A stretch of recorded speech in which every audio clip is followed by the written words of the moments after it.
The world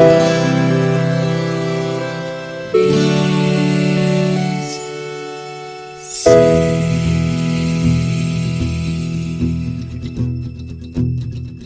The living room's dark save for light being cast from the big TV screen and the imminent sunrise that's teasing the one starry sky with whispers of morning.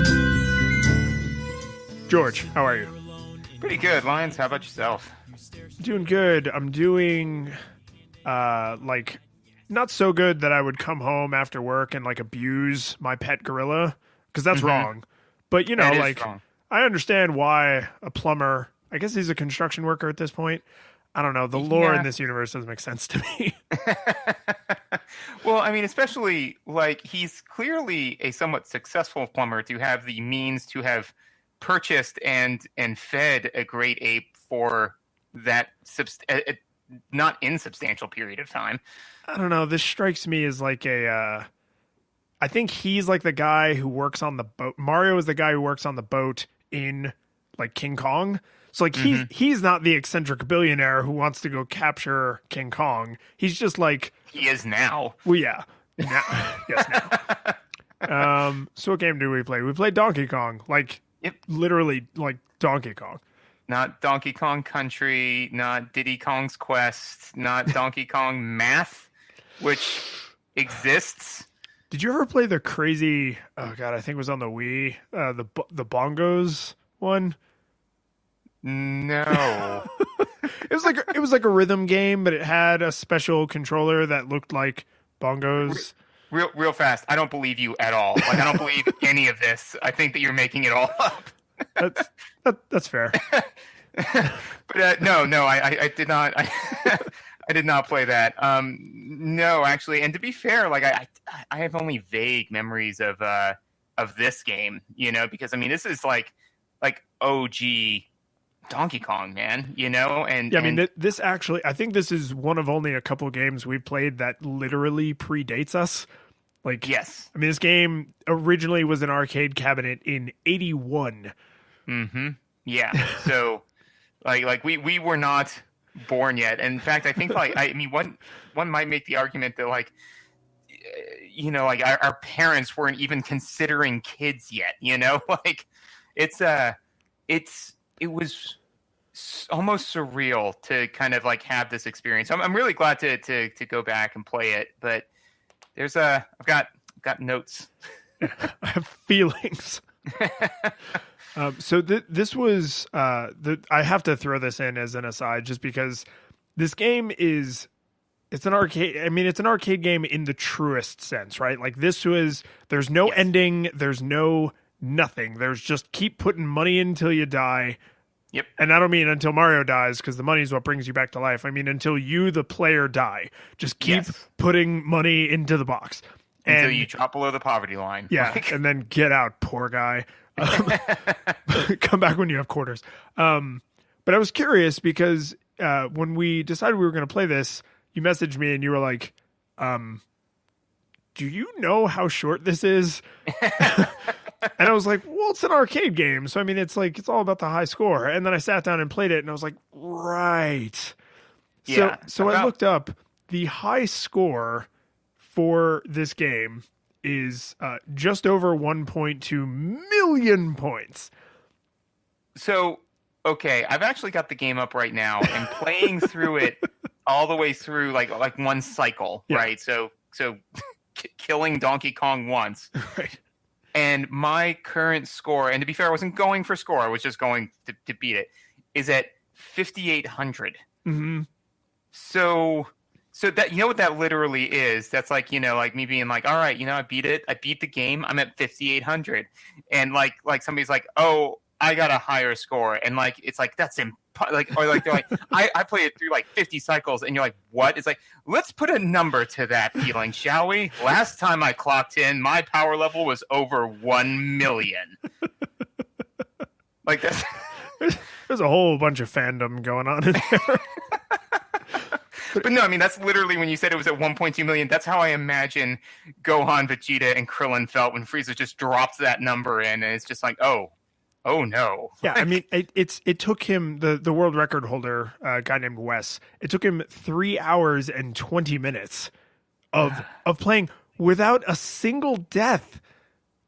Well, oh, okay. So that's not even like, because like the console version has 3 lives, so not even that. Yeah, so 3 hours and 20 minutes without dying a single time, just nonstop barrel leaping, flame dodging, gorilla killing. Oh my god. Yeah, That's I can't. I'm tired now. Podcast over. no, that's fair. But we'll just give me like 90 more seconds, and we'll just knock out visuals, audio, controls, mechanics. Got it. Super fast. It had visuals. It had audio. It had mechanics. The curtain falls. Big bang boom. So the visuals. I mean, it's an arcade game, and one of the things about this era of arcade games that I just can't get over is like they didn't have the money for backgrounds. Like backgrounds were expensive, like computationally expensive. So yes. So they don't. So you just exist in a black void. Like. That is correct. I mean, like, yeah, it is just girders against complete backdrop. That being said, I don't know. Like, to me, it looks like night, so it's not as disjointing visually as you would think, like to say, okay, well, what we're going to do is we're going to take a 2-dimensional plane and put it against nothing. You'd be like, whoa, there's no way that looks good. But it really does just kind of look like, it's at nighttime, which would make sense because Donkey Kong snagged Pauline, right? Pauline, yep. Yeah, snagged Pauline and then pieced out at night, and that's why there aren't a bunch of construction workers, and why apparently the construction workers just aren't that really happy, so they left just barrels of oil like about, open barrels of oil, and it's like we have all these sentient flames on this construction site. Don't just leave the barrels of oil open like that. It's like the just to keep doing references, it's like the flame from Futurama. Like, so Donkey Kong dumps a barrel into it, and it emerges sentient and only wishes to be the supreme alderman of but yeah. And I agree with you though that the graphics are like, they're kind of nice. Like, they're actually really pleasant. I mean, there are some things that are odd to me, like, why is Mario like half the size of Pauline? Or if you prefer, why is Pauline twice the size of Mario? Like, that's an I don't know if that was a choice or if that was just like a design limitation, but like that seems a little weird. But like Donkey Kong like looks pretty cool. The girders, like you always know exactly like where the map is. Like nothing's ever confusing. The little flame guys are actually like kind of delightful. They're sort of cute. The graphics are, I mean, it's just freaking 1981. Yeah, no, I mean, for considering the extraordinary limitations of what they were able to do, and what we've seen a lot of games do much more poorly with a lot more, like I think that, as far as a game that is 100% mechanics, like there ain't no real story behind this. You're not, you don't get to like Act 3 and there's the big reveal, that like that it was actually Luigi the whole time, but no, for a game that's entirely mechanics driven, I felt that the visuals themselves at no point did like Mario looks like a human, like it's very, very low res, and I know that and for the Pauline Mario height ratio, my best guess on that one would be that I know that the games, specifically Mario, has been praised for the ability to represent a human being with very, very few pixels, and that's why he has the mustache, and overalls and hat. Like basically everything about him is because they were like, what if there was less of him, but we still had to convey the same amount of information?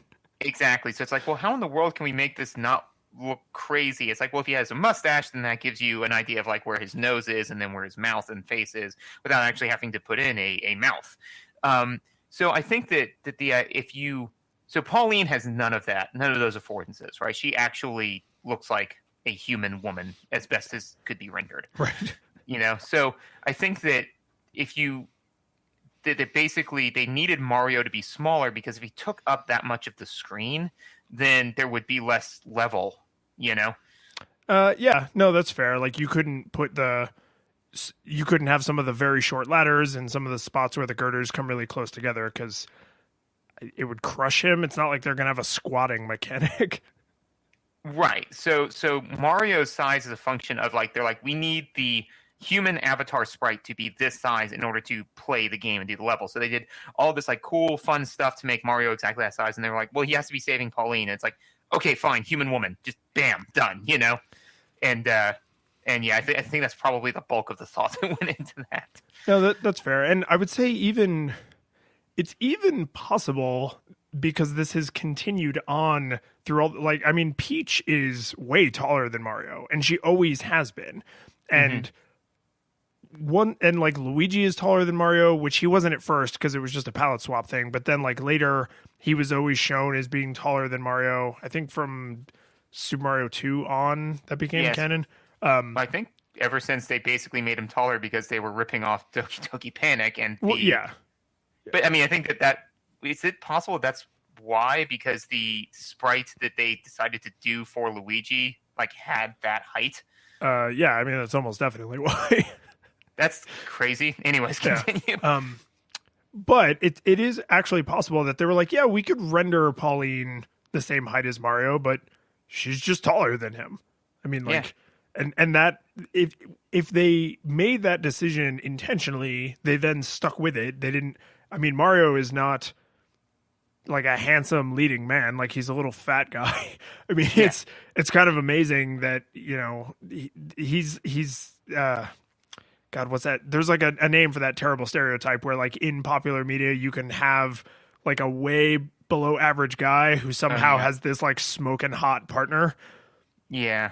Right. Yeah. I mean, I don't want to call anybody out by name because that's disgusting, but like you can think of a million TV shows and movies where it's like, really? You two? Like, okay. But yeah, no, I think that there's a name for that trope, although I am blanking on it. But yeah, no, I think that I think that basically Mario's dimensions are a function of necessity, and Pauline did not have those limitations. So therefore, they were either like, well, let's just make her taller, and therefore we can like flesh her out a little bit more and not do all these like weird affordances. One of the things I think that's kind of interesting is so all of the girders are theoretically at an angle, but because they can't actually, unless it's going to be at basically a 45-degree angle, they can only jump up a pixel.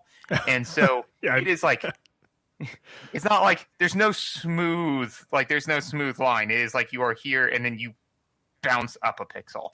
And so I thought that was just kind of like it's a little bit more jarring than you think it is. But if I remember correctly, later games actually had all of the girders even with each other, and then Donkey Kong like smashes something and then they all kind of like slam down an angle.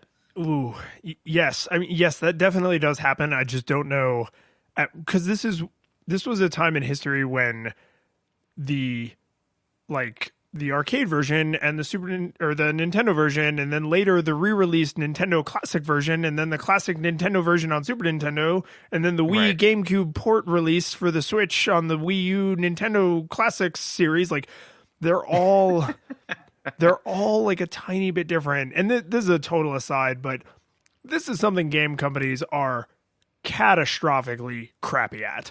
Like if I want to play like Sonic 2, and Sega says, hey, we're going to give away Sonic 2. We're going to let you download it on your phone, which is the thing they actually did. And it's like, oh, cool. And then you download it and they've wrapped it in like some dumb application. And it's like, no, the internet has already solved this problem. Just give me a ROM of the original cartridge. I do not need your dumb crap. Like, oh, but now there's a leaderboard and now you can like do saves at any point in the game. And I'm like, no. I wanted the original Star Wars. Yeah. I didn't want. I don't need the special editions. Yeah, you've made this demonstrably worse. And Nintendo they've never been nearly as bad at it as Sega has. But like in the early days of arcade games and like when the Atari was still kind of hanging on, like a lot of games that came home to the console, they would change sometimes because they had to, but sometimes to justify like, oh, hey, you know how you played this game in the arcade a million times? Well, now you should bring it home. I'm kind of done with that game. We changed it slightly. Shut up and take my money. Yeah. And okay, so one, that is absolutely thing. One of the things though that like just kind of like looking at this game though that and basically so we mentioned at the top of the episode the game is about 15 minutes of there's 15 minutes of gameplay, right? Yeah. So realistically, but it's 15 minutes of Groundhog's Day gameplay. Yes, yeah, which is over and over and over again. But like realistically, like if you want to, you kind of have to look at this game not only for what it is like now, you know, but also for like some of the paths that it, you know, paved, right? And I'm sure that Nintendo has been analyzed by many people who are way more versed and have spent way more time analyzing it than me. But like I said, like for like the all of the girders being like off by a pixel, like I know that in one of the super ultra re-release fantastic super happy fun time releases of it, like where he does slam it and it does like just jarringly do that. I enjoy those kind of like fun callbacks, you know, where they kind of like say, look, the graphics used to be really awful, so but we're gonna own that, you know, like this is how it looked. If you don't want that, maybe don't play this game. Yeah, exactly. While we're on this though, I know that normally around in visuals is where we touch about like visuals and surface of gameplay, and then it's where we normally touch on hitboxes. And if they technically exist in a way a toddler can technically fight Muhammad Ali, you know. So like I'm interested for where you're going with this because I actually did not really have a problem with the hitbox. So that's the thing, is that like it's not for a game that sells itself entirely on being mechanically. I mean, like I said, like there's no story, there's no interesting mechanics in the sense that, you know, Which, it's not like, oh, well, if I in their defense, this was at a time in history when story-based games were not technically an option. No, I mean they were text-based. Like if you want a story-based game, it was a text-based, and you typed in like use. Yeah. Whatever. Yeah, no, I'm not saying that. I'm just saying that like Throw for a game that baby. Do you get that reference? Yeah. Throw baby. Oh, that sounds vaguely familiar. Oh man. Okay. If somebody's listening to this and you got that reference, my Twitter handle's in the show notes. But no, is that like, so there were a couple of times, but particularly with the ladders and hammer. So when I got hit, right, like that was fine. But there were a number of times when I thought that I was like dead on with the ladder and I pressed up and I did not climb the ladder. And I needed to be climbing the ladder. Like if I pretty much, and that, because that's the thing, is because it's so mechanically intense, right?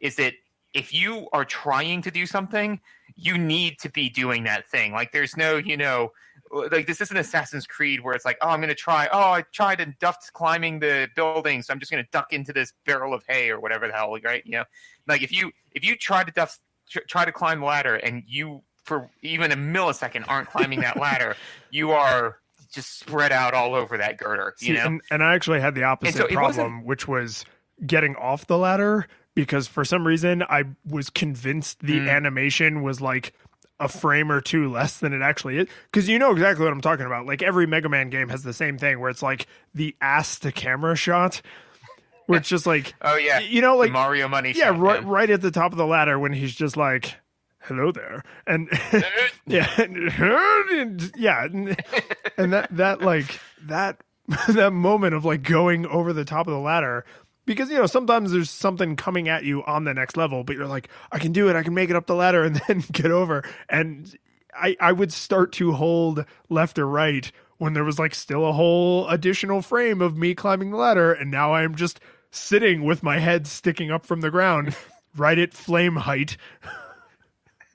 So like now I'm picturing like, you know, the camera is like even with the girders, like looking down, and you just see like Mario's dumb head like popping up slowly with like the big old smile, like, and then just bam, you know, like hit by the barrel.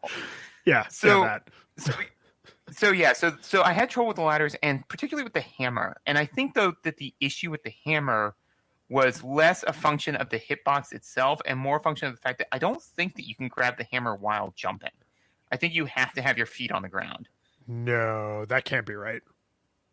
Okay. I mean, maybe, because like there were a number of times when like I jumped to grab the hammer and like I felt that I jumped and like was within the box of the hammer to like grab it. And again, it's just a couple of frames, but it was a couple of frames off from what I was expecting. And again, they mattered. So here's what I think is happening. You can't jump while you have the hammer, and because of that, there is no programming or design around what happens if you're using the hammer in the air. So you have to jump to get it once or twice, but then you don't start hammering until after you have hit the ground.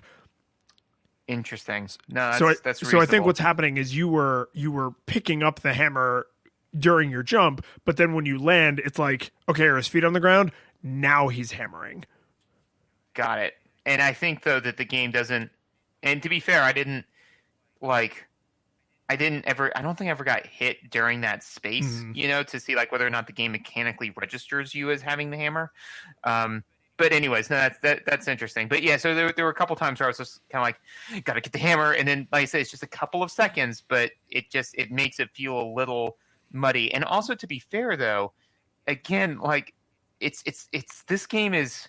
So far on Nostalgia Goggles, we've been sitting back and saying like, okay, we with our current modern day technology want to look at, technology in and around the Renaissance period, let's take a look back and see if, the aerial screw really holds up, right? Totally does.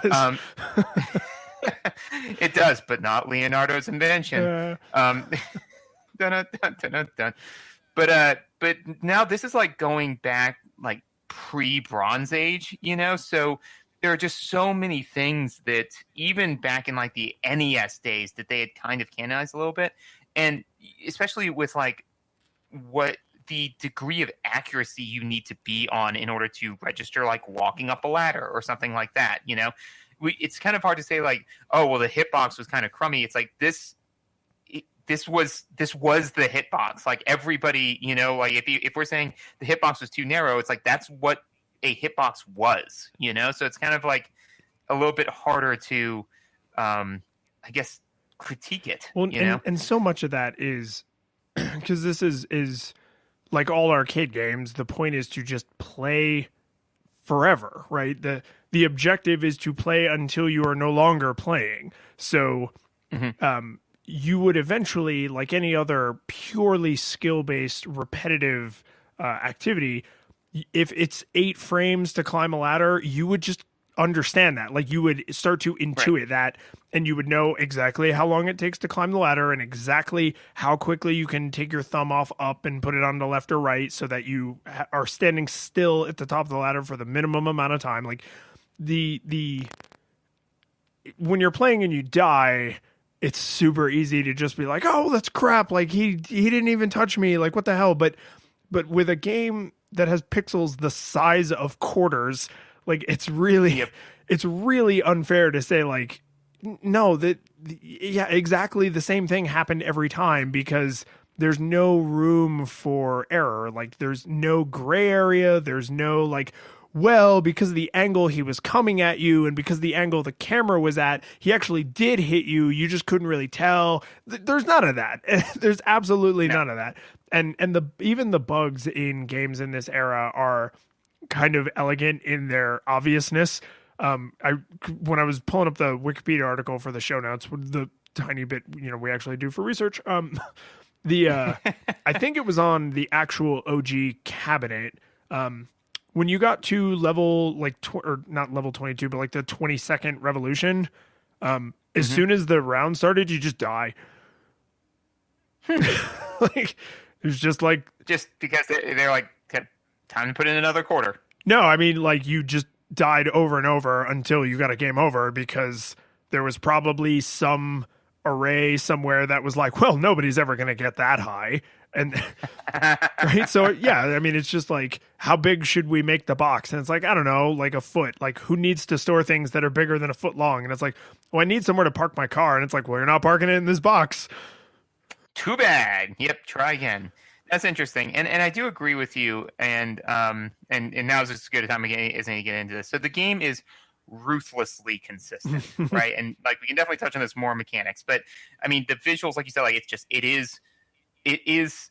You may not like the way that it does it, but it is just ruthlessly consistent, right? So I may not agree with your mechanics, but I will defend to the death your right to have them. Yeah, and then that's the thing is that like in a skill-based game, it has to be consistent. You know, if you want to say to a player like, we want you to get super, super, super good at this, it has to work the exact same way every time, and this game does. And I thought that this game was an interesting metaphor for life. So go on. Bear with me. No, because so it basically like so it does there are like it does get a little bit harder, but mostly you play it. And you just play it, and like stuff comes up, and you've got to you got to get over these obstacles, right? And the thing is that the world always operates the way that the mechanics are going to operate. You know, like sometimes the game may do something that you don't expect, but then once you've seen it a few times, you can learn to anticipate it, learn to move. And the thing is that eventually you die. Mm-hmm. That's it. Like eventually you are going to make the mistake that compounds so badly that you just can't recover from it, right? And maybe that's enough free radicals building up in your system that you die of illness, or maybe maybe it's any number of things, but eventually it ends. You know, it just gets harder and harder and harder until you die. And I thought that was just, I don't know, kind of poignant in a way. Yeah, I mean, this is a notable difference about video games that I remember. I wish I could remember the game I was playing when I had this conversation with my father, but I remember as a child playing a game because sometimes they would let me hook my system up to like the big TV in the living room. And so, so like, I was playing, you know, like Final Fantasy IV, something like a very story narrative heavy game, and talking to him about why he didn't like playing video games. And he was like, this is not a video game. And I was like, what? I was like, what do you? Yeah, yes, it is. Like, yes, it is. And he was like, no. What I think of as a video game is like an arcade game where like you're trying to get a higher score, and then when you don't want to play anymore, you're done. He was like, you have like a book that you have to play, and I don't think he was being dismissive, but to him, there was nothing attractive about that experience, and to me, there is very little I can empathize with, or I can sympathize with why someone would enjoy a gameplay experience like this, but it's difficult for me to empathize because I don't just need numbers to be larger. Like, this is the same reason that I never got sucked into Facebook games, and I never got sucked into like, you know, cow clicker style, like, can you make the number larger? And it's like, yeah, I mean, I enjoyed playing this. God, we're doing this whole episode like all out of order. Where it's like I enjoyed playing it, but it's like eventually, whether or not the game beats me, you just put the controller down and you're like, okay, I'm done. I'm just done. Yeah. And interestingly, and this bears on what you're talking about, and so we might as well touch on it now because it doesn't really fit. It would fit better in mechanics, but it's worth talking about, which is that here we are. Yeah, here we are. So, and I may have mentioned this on another episode, but have we discussed Bartle's taxonomy before? Yes. Maybe. No, we have. Yeah. Yeah. So anyways, just, you know, so that way you don't have to go back and find the episode where we did before. Under Bartle's taxonomy, and this is mostly about MMOs, but I feel that it's kind of indicative of all gamers, is there are 4 player types, right? So there's achievers, explorers, socializers, and killers, right? So achievers want whatever the in-game stated goal is, right? Explorers want to explore the game, right? Socializers want it for the social aspect of socializing with other human beings, and killers want to kind of grief people, right? So the way it actually works on a spectrum, which I think is very interesting, which is that it's on the like x-axis is people and environment, right? And then on the y-axis is acting on or interacting with, right? So achievers like acting on the environment, explorers like interacting with the environment, and socializers like interacting with people, and killers like acting on people. And there's a whole lot of philosophy that you can pull into that with like people in real life, but but this game is 100 or 99.9% achiever. That's the player type that this plays to. Like if you want to see the numbers go higher, the in-game goal. There's a 0.1% for explorer, which plays out in about 15 minutes. Yep. And then it's all achiever, baby. It's achiever all the way down, you know? So with that in mind, I mean, like, I don't think either of us are achiever-based players. So, I mean, this game just doesn't, and game type doesn't appeal to us because we're like you said, I don't care how I was happy with my 5,800. Honestly, when I got through all three stages, because generally I tend to be more explorer type. So once I got through all three stages, I was like, oh, I beat the game. And that, to me, like in my mind, I was like, and I'm done now. Like, what's the point of continuing to play? Like, I beat it. I beat the game. And then people are like, well, you can never beat the game. The score can always go higher. I'm like, no, what? Why? Why would I even want that? Like, I don't even, it's like, well, because the score would be higher. And it's like, yeah.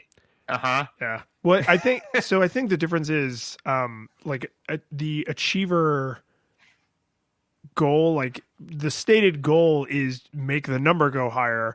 Whereas like in a narrative driven game, the goal that you're trying to achieve is to see the narrative play out. So I think not only is there, like all the quadrants you could fall into, like depending on where you fall on the spectrum, but there's also probably some autonomy in the attraction of it. So you play a game like Overwatch or like PlayerUnknown Battleground, and it's like, well, the object of this game is to kill people, and I'm all out of bubblegum, right? So it's like I'm here, I'm doing what I'm here to do, but also the stated goal is this other specific part of the quadrant.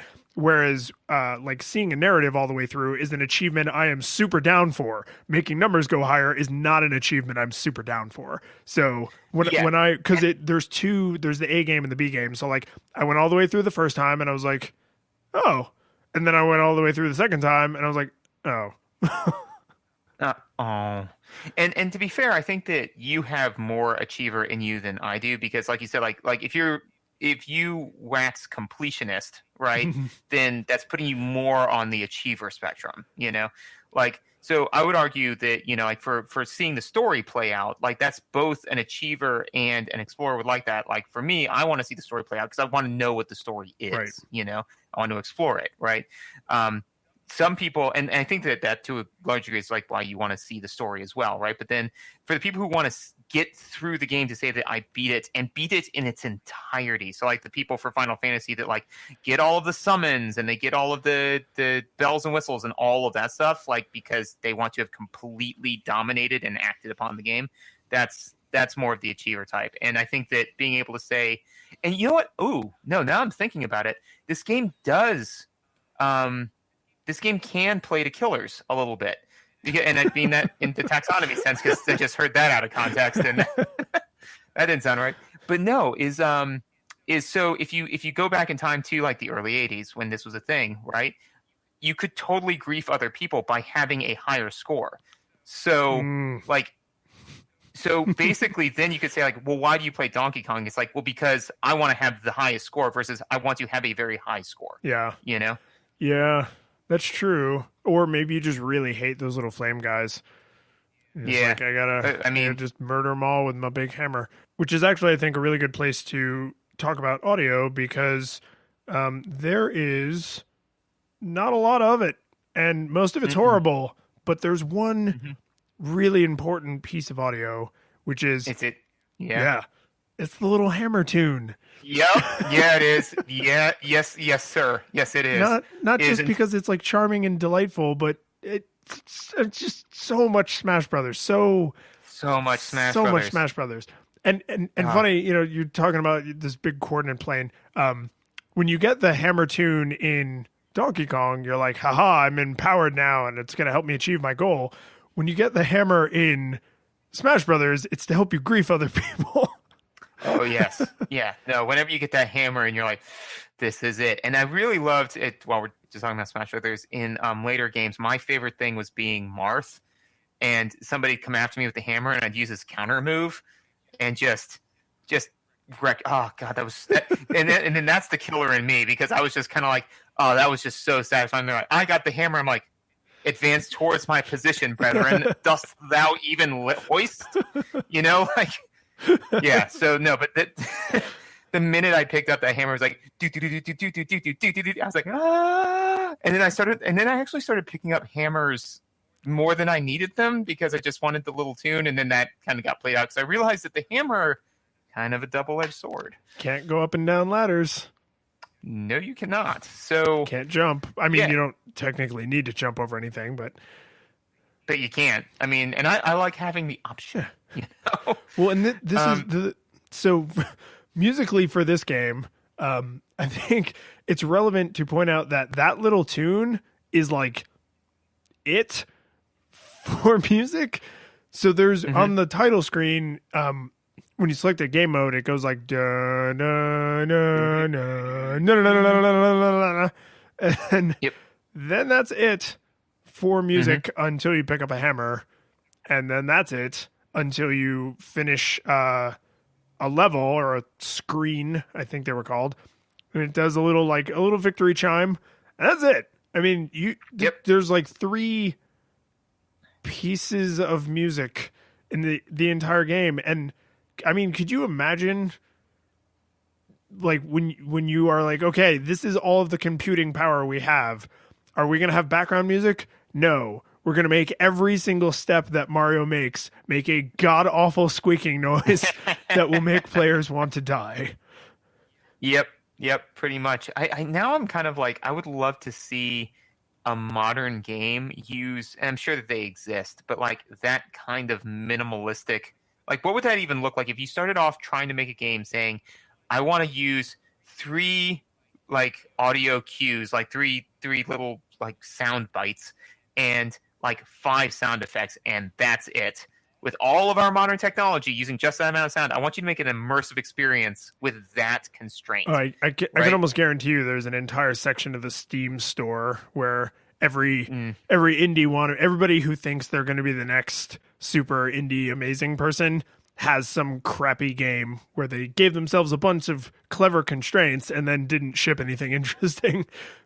Yeah, probably. Well, you know, what we'll go ahead and do is double check the Steam store, and we'll give a list of games in the show notes. Yep. This actually, if you ever watch the special features for Wreck-It Ralph, okay, so there's a part where they're, you know, because I mean these are Disney Pixar artists. Like, these people are some of the greatest artists of our age, and they are being forced to do things in this super blocky, right angles only, even number of pixels, or not even number of pixels, but like whole pixels. You can't do fractional pixels.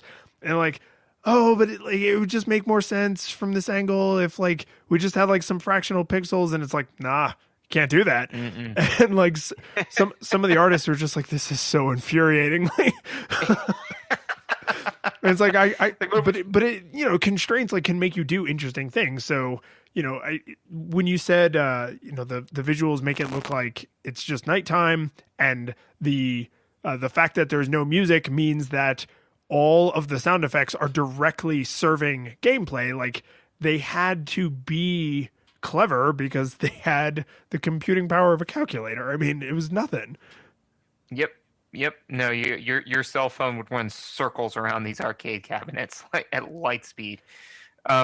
So I mean, my only final note on the sound, because there's not much of it, is just that the positive sounds are like very generic but good. You know, like enjoyable. So like when you jump over a barrel, it's like that sound of you got points. Yeah. It's enjoyable. It's good, you know. So that's, again, as we've said before, is you want the thing. If every time like it did that, it made like this like buzzer noise, you know, I'd be like, yeah, maybe I don't want to jump over this stuff anymore. So I did enjoy that. That was nice. But realistically, there's not much else to say about sound, because there's not a whole lot of sound to this game. Yeah, my feeling is that the limited number of sounds are like the walk noise, like that I don't believe that benefits you as a player in any way. It does not need to make that horrible squeaky noise every single step that Mario takes. Yeah, I don't know what that's about. Yeah, right. And then on the screen with I think it's the second one with the elevators, and he's throwing the spring traps, and every time one of them falls, it goes like it's like a slide whistle. It's like a doo, but he throws them constantly the entire time you're playing that screen. So if you are going the low road or you're trying to jump over flames and get the purse and the parasol to get the extra points, like you got to hear that like 1,000 friggin' times. And I was just like, I'm already making a horrible squeaky noise everywhere I walk. It's like I'm wearing wet boots. And like, it's like I would rather just have no noise. Like you can make a noise when it bounces, but you don't have to do the slide whistle every time, because you're almost incentivizing me to finish the screen just so I don't have to hear the slide whistle anymore. It's kind of a weird. It's like I get it. I get why they were like, oh, we have sound effects. We want you to hear them. And it's like, okay, do you have any other sound effects? No, we're just gonna keep playing this one. Well, and that's the thing, is that even if it did incentivize you to be like, I'm just gonna plow through this level so I don't have to hear the sound anymore, give it another 5 minutes, because you're gonna be right. You're gonna be right back there, Oh God, yeah. But it's yeah. I can't. I mean, yeah. There's noise. Like there's. I'm with you. There isn't much else to say. Yeah.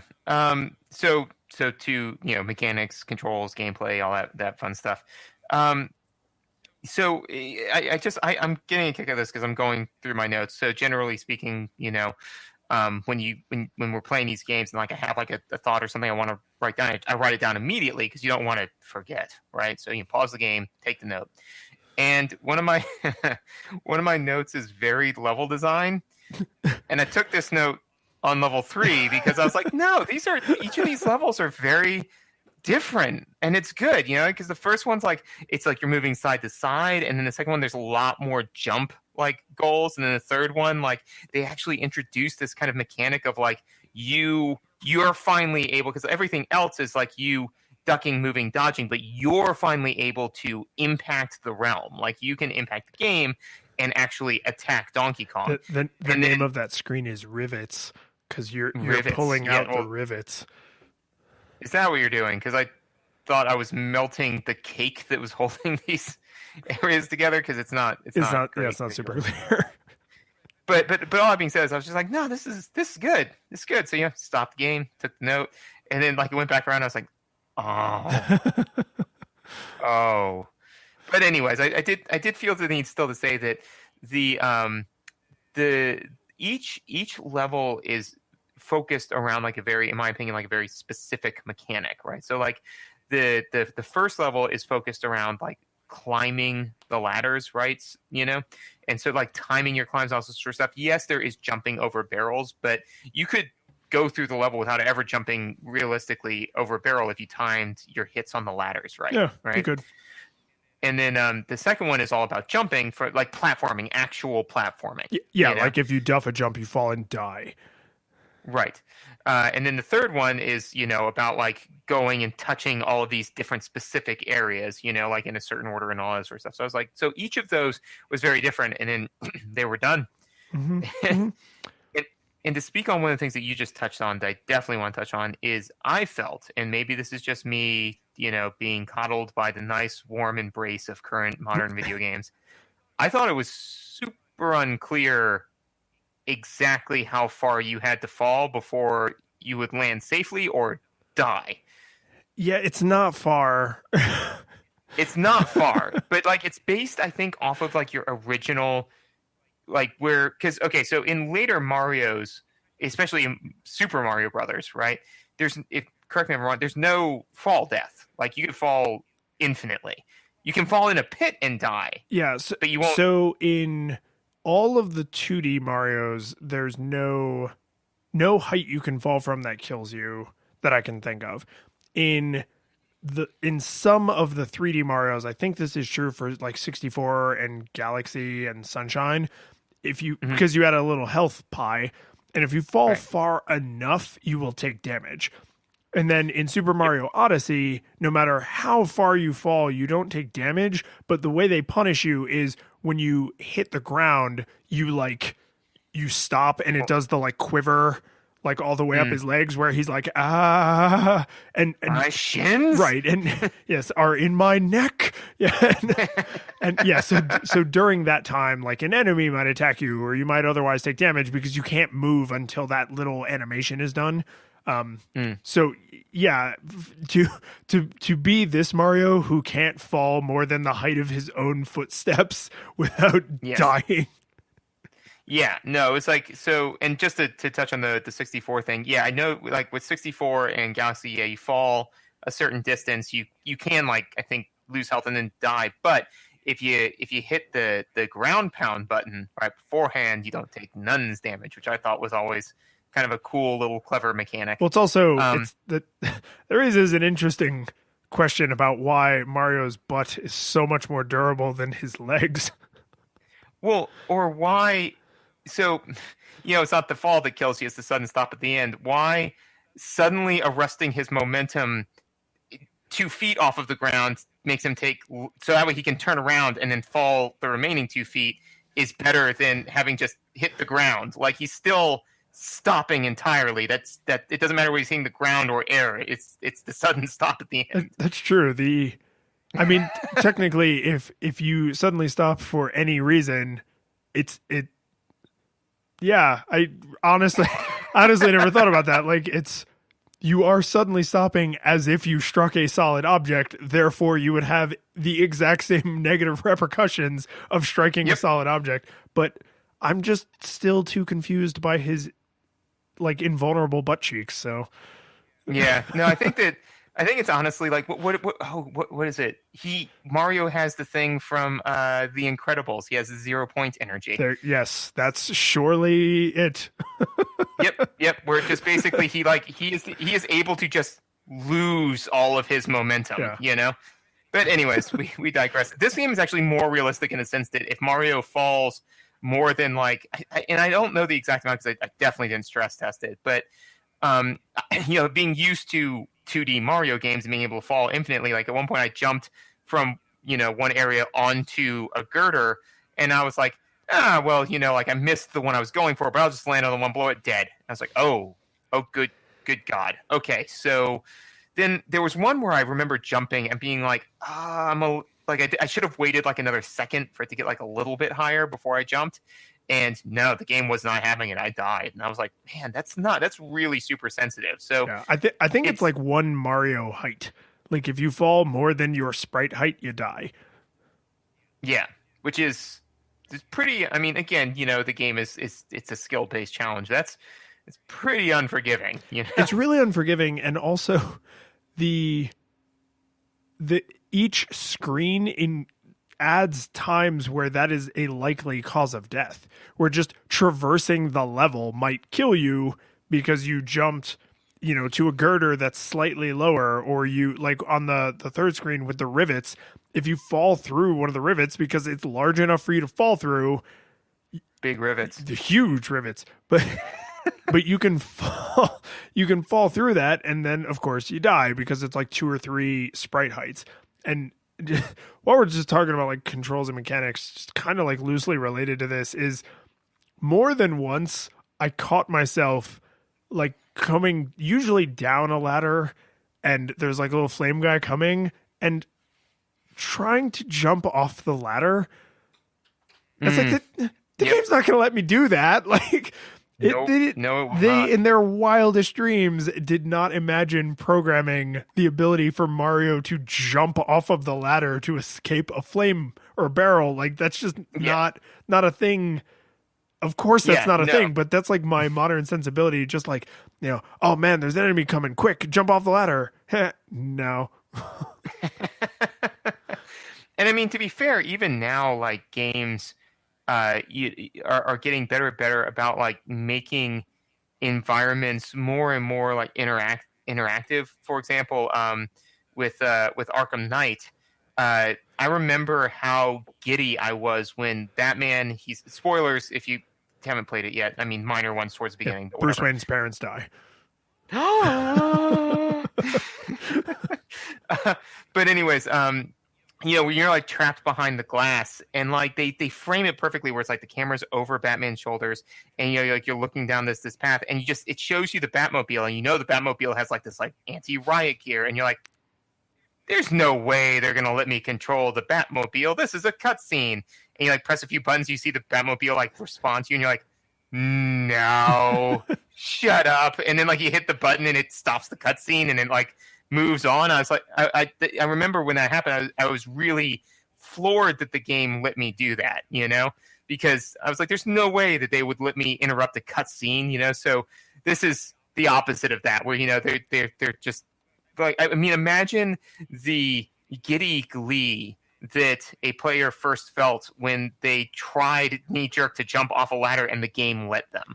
Yeah. Well, I mean, that's like there are whole platforming challenges in like later Mega Man games where you're on a ladder and then there are like floating platforms and you have to jump off the ladder to get to the platforms. And if you decided to not go high enough on the ladder, you fall and die, because it's not like you can grab onto the ledges of things. So this is definitely something that they may have been dreaming about.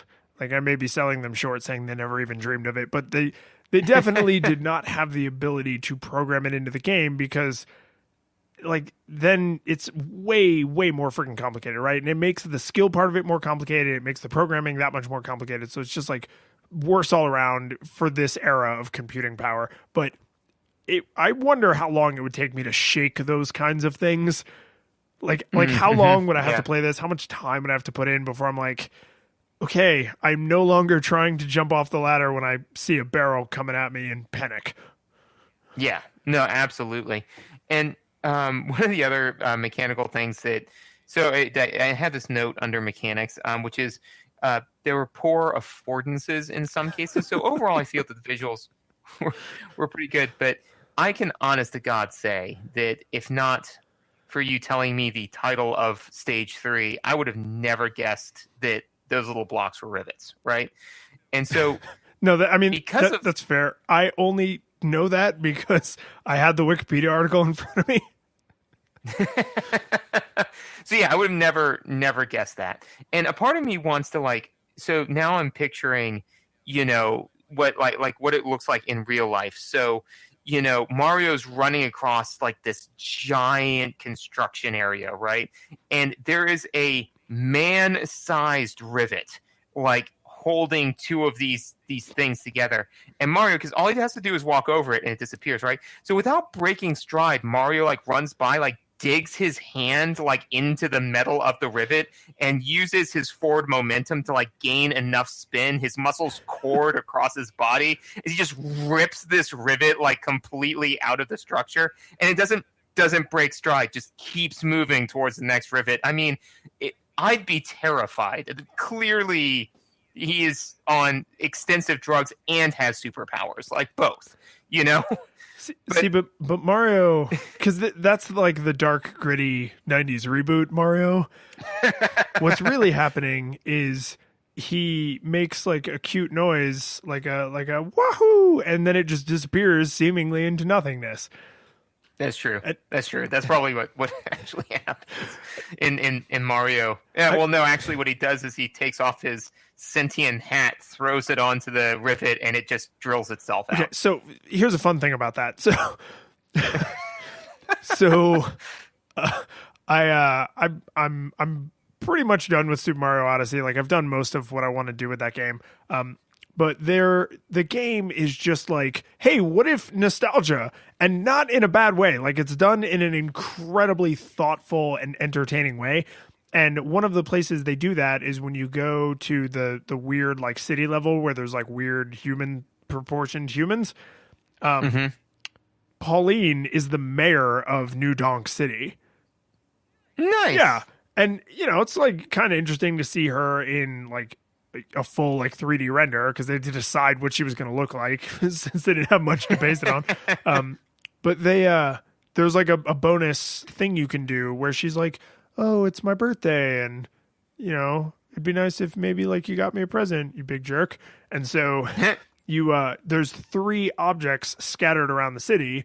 One of them is a hat, one of them is a parasol, and one of them is a purse. And I was just like, Right, but see, this is the thing: is I did this quest thing with her just like I don't know a week or two ago, a couple weeks ago, and I was just like, huh. I'll bet there's a reason that it's these specific, incredibly pink objects, but I don't know what it is. And then I got to the second screen in Donkey Kong, and I literally paused it, and I was like, "Sue, look." Hey, check it out. I see what they did there. But yeah, so I'm sorry. So affordances. So yeah, like I didn't feel that in the rivets stage that they did an amazing job initially, like compared to modern game standards. Basically telling me what it was I was supposed to do, because every other stage up until now was go find and save Pauline, right? And then this one, Donkey Kong's just in the center, you know? So I went up to Donkey Kong, as I had been doing so far, and tried to jump on him and just straight up died. And so I was like, okay. And then it was the second or third time I was playing that level where I, was like, all right, well, what do I do? And it wasn't until that, like, there were way too many fireballs on the screen that I thought maybe I'm supposed to be eating these pies that are holding together I don't know. And so then, I did that, and then he dropped, and I figured it out. But again, three levels, like the game's made to eat quarters. So yeah, there weren't great affordances, but I mean, at this point, the game wasn't trying to reach a broad market, and it wasn't trying to like entice people. It wasn't trying to be affordative. I don't know if that's a word. Now it is. Yeah. But yeah, they weren't trying to do that. They weren't trying to lead you through a gaming experience. They were trying to create a game that was enjoyable enough to continue to put quarters into, but hard enough to continue to put quarters into. So, like, I get it. So here's the thing. You're not in the gutter of stupidity alone, because I also went to the top not to kill Donkey Kong, but in the first two screens, you just have to get close enough to Pauline, because what they added in later is when you get near her, he grabs her and climbs up. So each screen is actually climbing to the top of the building that's being constructed. Got it. Right. And in this, like, because we played the NES version of the arcade port. So there's no animation of him grabbing her and then climbing further up. So when I got to the third screen, I was like, well, in the first two screens, I just had to get near Pauline, and then the screen was over. So I got up there, and like nothing happens. And I was like, so do I rub his nose in it? Like, so I like jumped at him and I died, and I was like, well, that's clearly not it. And then I actually had a moment where I was like, okay, they have an incredibly small amount of computing power, and they have none of history to assume that I know how video games are played. So the only things they are communicating to me in this game are things I absolutely must know. So when I jumped over the first little, pie and it disappeared, I was like, well, obviously that's what I'm supposed to do, because it's the only thing that's different. And I think at this time in history, and for a long time, like even into modern gaming, because humans are so good at pattern recognition, like you could play a game like a Batman Arkham Asylum or an Assassin's Creed or some like super modern game, and I bet if you look at like a thing they want you to do, it's like, oh, it's literally the one that's different. How do I know where to use the bomb in Legend of Zelda? It's the only part of the wall that looks different. How do I know who's the bad guy? It's the only person who's not wearing generic, tan colored clothing. It's like there's so I feel like that, like, part of me agrees with you. Like, they don't really communicate that that's the mechanic of the level, and you kind of have to piece it together, but it's also the only thing that's different, and it's the only information that's being communicated to you. He's not also throwing barrels. There isn't also the spring traps. It's like there's nothing else to pay attention to. Yeah, I agree. And like I said, like, it didn't take me forever, but I think that the issue that I had with it was that they had been building you to believe that you are supposed to do thing A, and they don't redirect you before you find out that you're not supposed to do thing A by death, which is the only punishment mechanic. So like they can't just like gently redirect you, you just die. But again, you know, they want your quarters, they want your money. And on top of that too, I think that it's worth saying that originally when this game was made, it was in an arcade. So I mean, while yes, you know, like the first time this happens, they may be relying on some degree of you having a Sherpa in the sense of the chance of the very, very first time you've ever seen this game played, you're playing it is actually not super high. The chance of being the first time you're seeing it played is somebody who is already experienced on how to play it. Right. You know? So they show it to you first, and you're like, oh, okay. And it does make sense. You know, it's not so far out of the realm that it's not missed, you know? So that's so far out of the realm where you're just kind of like, I would have never put that together. But I did feel that they didn't do a good job with like redirecting you without killing you. And that does put on one of my final notes, which is I felt it really fascinating to, I don't want to say like have the rug pulled out from under me, but as we've been playing all these games, I did what you did, which is rely on a little bit on my knowledge of games, game mechanics, game development for like, well, what's the game developer like you try to think of it in like a meta sense, like what is the game developer trying to tell me, like how I don't know what to do, so if I were a game developer, how would I lead somebody from here, you know?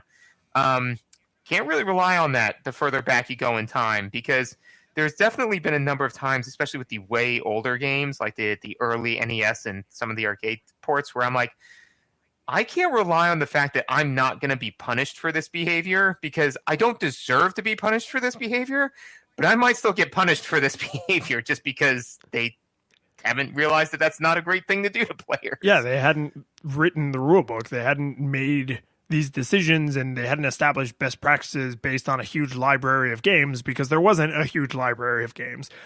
And you hinted at something that I don't think I've ever considered before, because I'm not a huge arcade goer. Like I had access to arcades when I was a kid, but if I played arcade games, it was almost exclusively the home ports of them.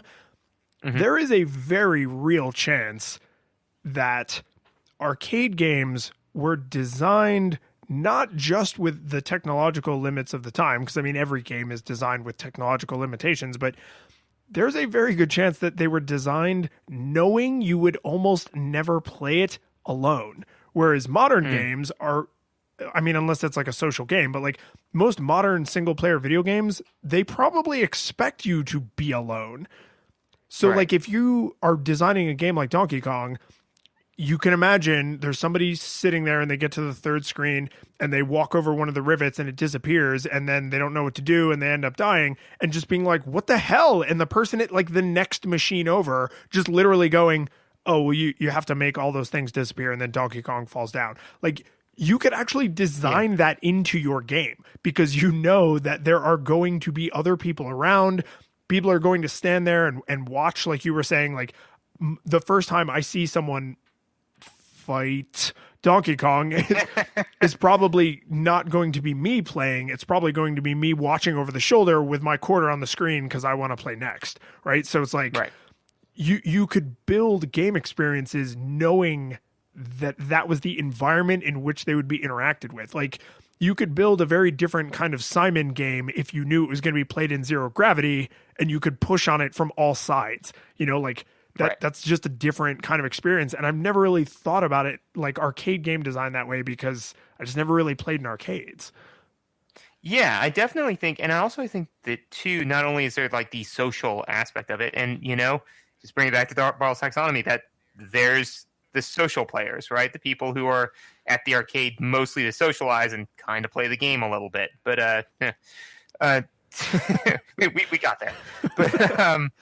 But yeah, so not only can you build a game around the idea that the first time you see it, it's probably not going to be you playing it, and yeah, there's going to be a lot of other people around. Also, too, I think something that's worth remembering is there weren't many, as you hinted to, there weren't many games during this time, right? So, you know, like one of the things that I kind of I don't know fully how I feel about it, but so many movies nowadays rely on some kind of brand recognition, right?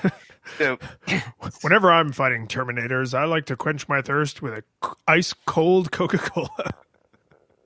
Yeah, exactly, or something like that. But for example, I know there have been a number of, and this is not uncommon in Hollywood, where basically somebody will write a screenplay and people will be like, yeah, great, that, but Die Hard. You know, that is one of my. I'm not a huge cinemaphile, but that knowing that that's how a lot of terrible movies get made is one of my favorite. Like backstage, secret.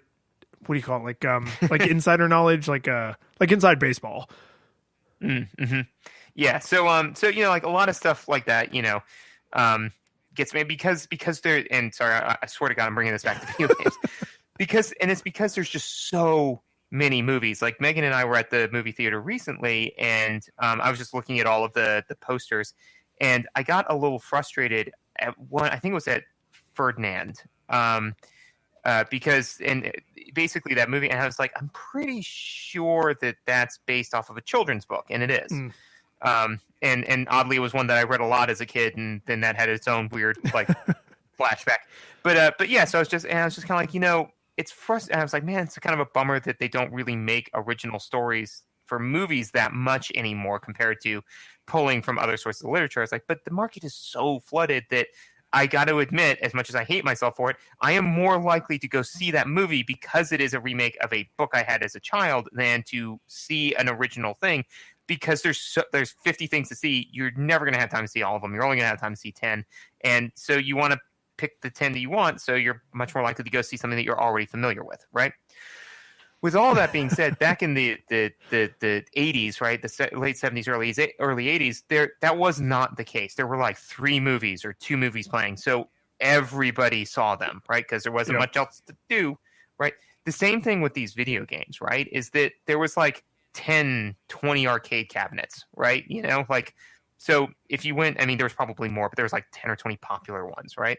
So you went to the arcade, like everybody knew Donkey Kong. Like everybody knew this game. Everybody knew how to play it. It was just, you probably even knew about the rivets and how to beat Donkey Kong before you even saw the cabinet, because that's what, if you had friends that played video games, play arcade games, then that's what you talked about. And then, so you already had a vague concept of it beforehand. And then by the time you walked in, they, then showed you how to play it, because God knows they wouldn't let you play first, you neophyte.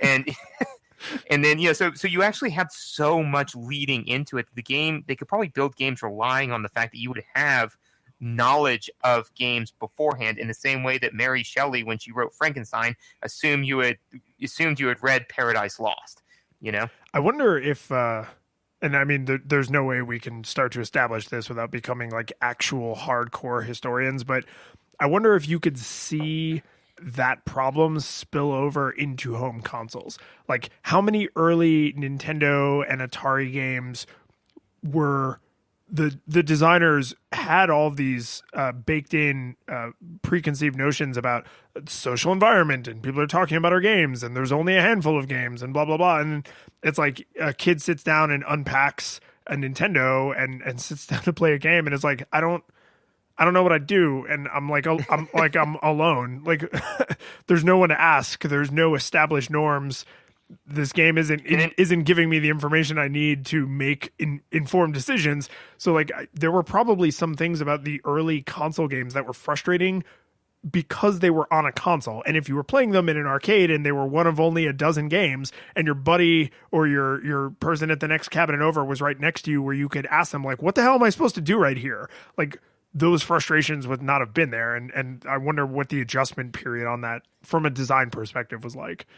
Well, and like you said, neither of us are historians, and so this is just my educated guess, but I do know that the market was wildly flooded when all of a sudden the cost of entry for making video games plummeted, because you were making them for home consoles and you didn't have to spend thousands of dollars building out an arcade cabinet, right?